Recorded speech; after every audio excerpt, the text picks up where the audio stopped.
Halo, saya dengan Dr. Yakob Alexander, spesialis penyakit dalam dari Rumah Sakit Siloam Jantung Diagram. Ya, jadi hemodialisis atau kita kenal dengan nama cuci darah merupakan suatu prosedur medis sebagai salah satu modalitas terapi pengganti ginjal untuk membantu pasien-pasien dengan gagal ginjal dengan cara membersihkan atau menyaring darah dari zat-zat toksin atau racun yang menumpuk dan cairan berlebih yang tidak dapat dikeluarkan oleh ginjal yang sudah tidak dapat berfungsi dengan baik. Prosedur ini melibatkan penggunaan mesin dialisis yang terhubung dengan tabung dialiser untuk menyaring darah dan menggantikan sebagian fungsi ginjal yang hilang. Sehingga menjadi sangat penting suatu proses hemodialisis ini untuk menjaga keseimbangan cairan dan elektrolit dalam tubuh serta mencegah terjadinya komplikasi yang serius pada pasien-pasien dengan gangguan ginjal baik akut ataupun kronis.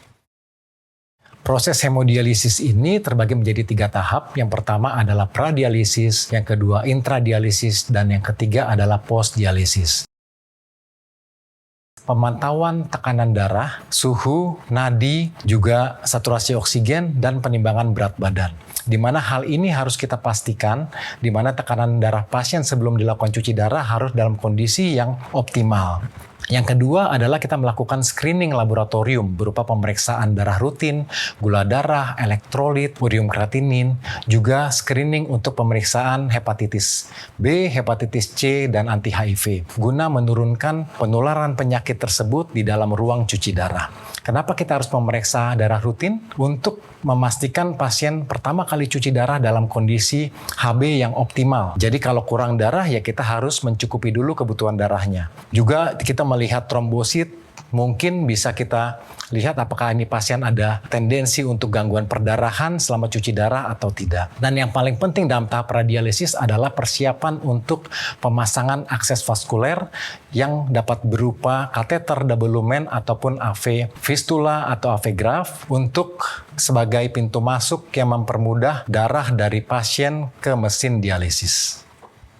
Tahap yang kedua yaitu intradialisis, di mana darah dari tubuh pasien dialirkan melalui pompa darah di mesin, sehingga darah tersebut masuk melalui selang-selang di mesin dialisis ke tabung dialiser, di mana di tabung tersebut pemisahan zat-zat toksin atau zat-zat yang tidak diperlukan tubuh dengan bantuan cairan dialisat melalui membran semipermeable, sehingga darah yang bersih akan kembali lagi ke dalam tubuh pasien. Hal ini bisa berlangsung kurang lebih 3-5 jam yang berlangsung terus-menerus, tergantung dari kebutuhan pasien itu sendiri. Pada tahap ketiga kita kenal dengan postdialisis ya. Postdialisis sebenarnya tidak berbeda dengan pradialisis, yaitu kita mengukur tanda-tanda vital dari pasien tersebut dan melakukan penimbangan berat badan. Kita memastikan kondisi pasien postdialisis pulang dengan keadaan yang stabil.